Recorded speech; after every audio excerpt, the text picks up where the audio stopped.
This series of 3 webinars, this whole CEP focus on the Houthis, which has been initially driven by Ari's research, is extremely well timed. Indeed, I'd go so far as to say prescient, because it has been some time in the planning.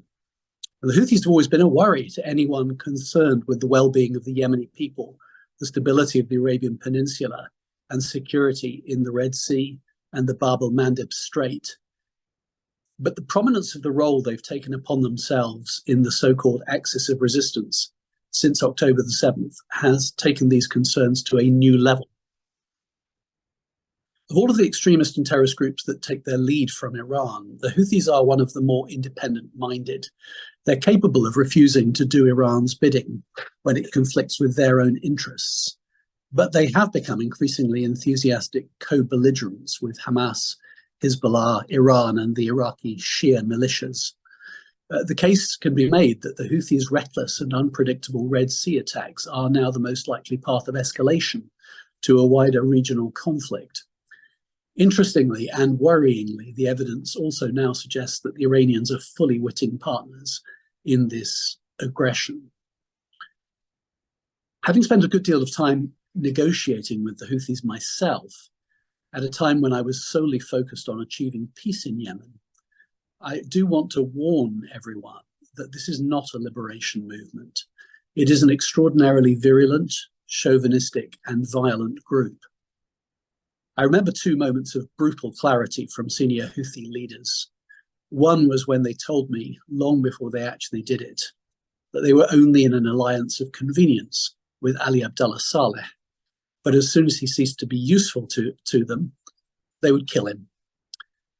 And the second time was when they told me that they would inevitably win in Yemen in the end. And I asked why they should be so confident of that. They said, because you care and we don't. You care about the deaths of Yemenis. We don't care how many Yemenis die. And when enough have died, you will come to us on your knees and beg us to make peace. Now later,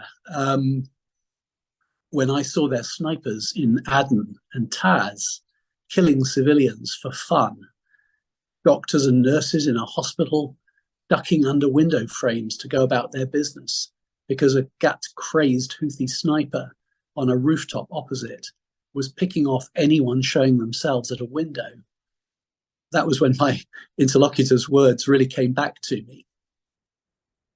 Now, the reason I set out this context at length is because it explains why I find Ari's research so compelling, and especially this paper on Houthi use of technology for the repression of the Yemeni people. Observers have tended to misunderstand the Houthis, either as David to the Saudis' Goliath, or as being too chaotic to be taken seriously. My mention of their use of gas is accurate, but they are nonetheless of a challenge for that. Let's not forget they were able to fight off Ali Abdullah Saleh for years before taking advantage of his weak successor to overrun Sana'a and all of the most populous areas of Yemen. And the Houthis would have been able to control most of the country if President Hadi's government had not been backed by the Saudi-led coalition that pushed them back from Aden. But they always considered that they had a divine right to rule Yemen, and that Sunni Yemenis, especially in the south and the east of the country, were only fit for subordinate status. And they always recognized what were the essential assets and tools that they needed to wield power in the north and the west. They immediately understood how to take control of the levers of bureaucratic power in Sana'a in 2014. If you are the paymaster of the public sector, people have no choice but to work for you. If you overrun the central bank and put people inside it to intimidate the technocrats, you control key levers of the currency and the wider economy.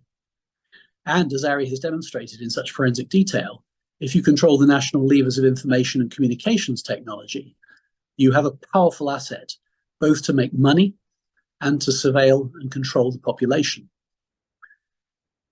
In reading the report, I was struck by how methodically the Houthis had taken control of these levers. I was struck in particular by the MTN Yemen EII Telecom saga from 2021 to 2022. The South African and Omani dimensions of this are fascinating, especially when one remembers the long Omani-Yemeni border and Muscat's history of seeing Yemen through an anti-Saudi prism, where the Houthis are fellow victims of the overbearing Wahhabis, and the principal terrorist threat is from the Sunni Al-Qaeda in the Arabian Peninsula.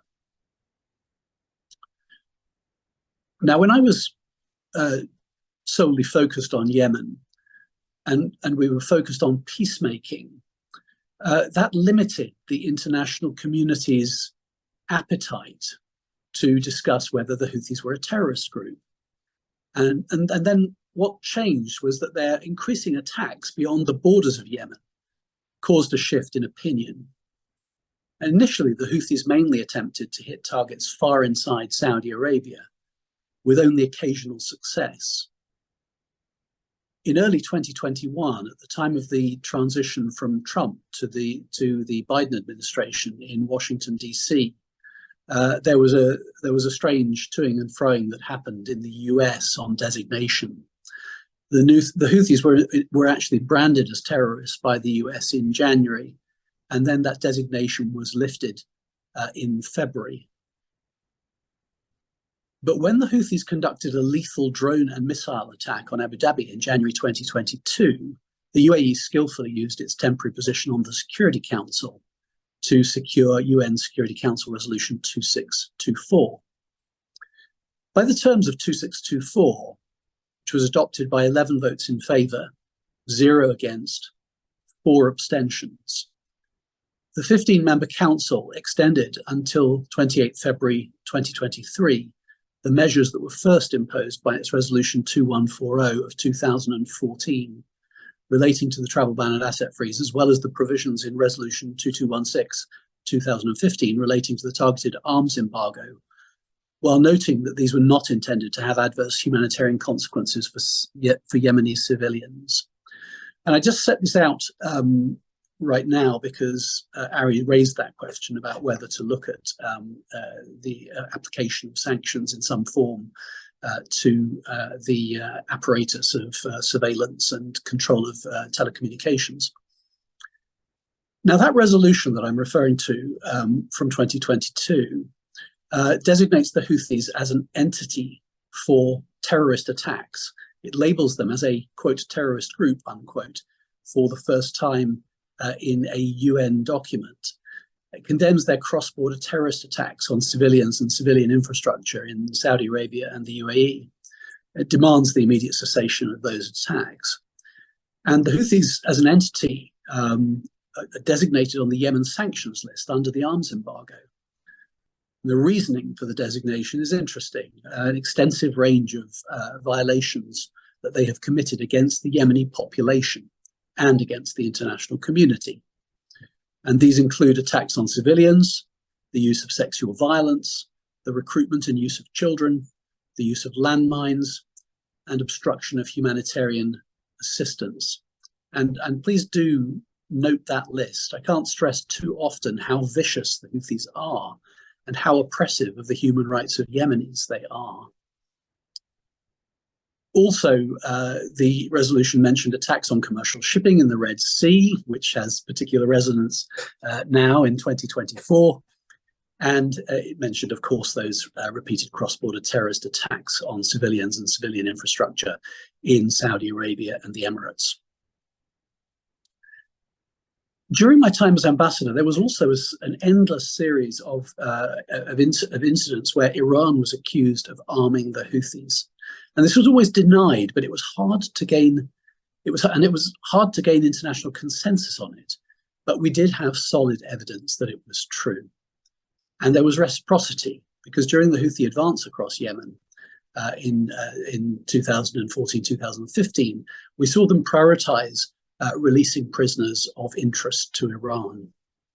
There's no doubt of the technical and logistical support that the Houthis have enjoyed from both Iran and Lebanese Hezbollah. And I note that in the report, Ari talks about Iran and Hezbollah supporting Houthi technical surveillance, and I'm sure that those reports are accurate. So the question is, what happens now? Since October the 7th, we are in a new world.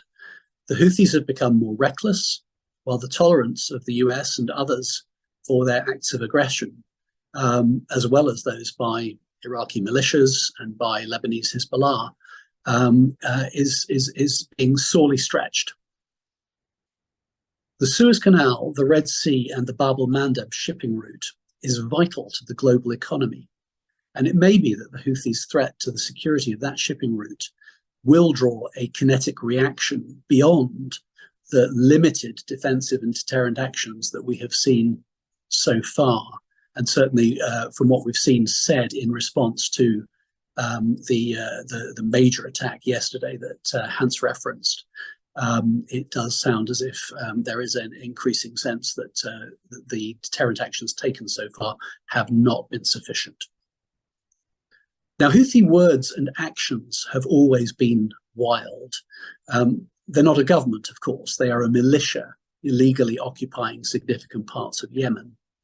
Besides Sana'a, the central bank, as I mentioned, the telecoms levers that Ari has mentioned, they also hold the port of Hodeidah and much of the Red Sea coast of Yemen.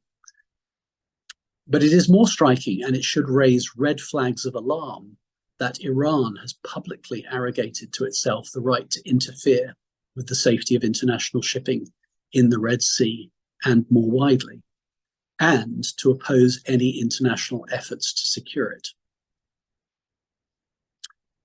Now, one final fascinating dimension that I will mention is that against this backdrop of relentless Houthi and Iranian aggression against international shipping, we now have the UN announcement in late December of a, quote, significant step, unquote, towards a ceasefire in Yemen. Of course, talks have been going on between the Houthis and Saudi Arabia, who are really the main combatants. We had a civil war in Yemen, but once Saudi Arabia got involved in that, much of the discussion has been about whether the Houthis and the Saudis could reach some kind of accommodation. The UN envoy celebrated the supposed progress in late December without making any reference to the Houthi outrages in the Red Sea and the Bab el-Mandeb. And this does strike me as interesting. So, are we talking about a coincidence here that the Saudi Houthi talks have progressed in such a way that they've moved to a very positive juncture just at this moment, shortly after October the 7th? Or is this a sweetly timed Houthi move to play on the international community's desperate desire for peace in Yemen and to make decisive action against the Houthis and Iran that much more difficult when it could be seen as undermining the prospects of peace in Yemen? Now, I hope that I'm wrong about this, but I've seen no evidence in all of my time that either the Houthis or Iran care at all about peace in Yemen. The Houthis walked away from a very favorable peace deal that they were offered, which the government of Yemen was signed up to and which Saudi Arabia was signed up to in 2016. But the Houthis concluded that actually they were getting most of what they wanted in a state of war, because of course they profit from a war economy. They're able to do things that a government would not be able to do. And the idea of having their warlords have to be redesignated as civil servants and take responsibility rather than power, that's not such an attractive option for a militia. As for the Saudis, of course, they want to get out of a war that they have felt trapped in for years. Indeed, as I said, way back in 2016, Saudi Arabia was willing to make extraordinarily generous concessions in order to secure peace in Yemen, and it was the Houthis who were unwilling. And of course, the international community wants to see humanitarian needs in Yemen alleviated. And this is a major driver for the UN's approach to Yemen. So it will be ironic indeed if that Houthi interlocutor whom I mentioned at the beginning of my talk, if his words prove prophetic, that we all do care so much that we are unable to devise a policy that properly faces down Iranian and Houthi aggression. Thank you.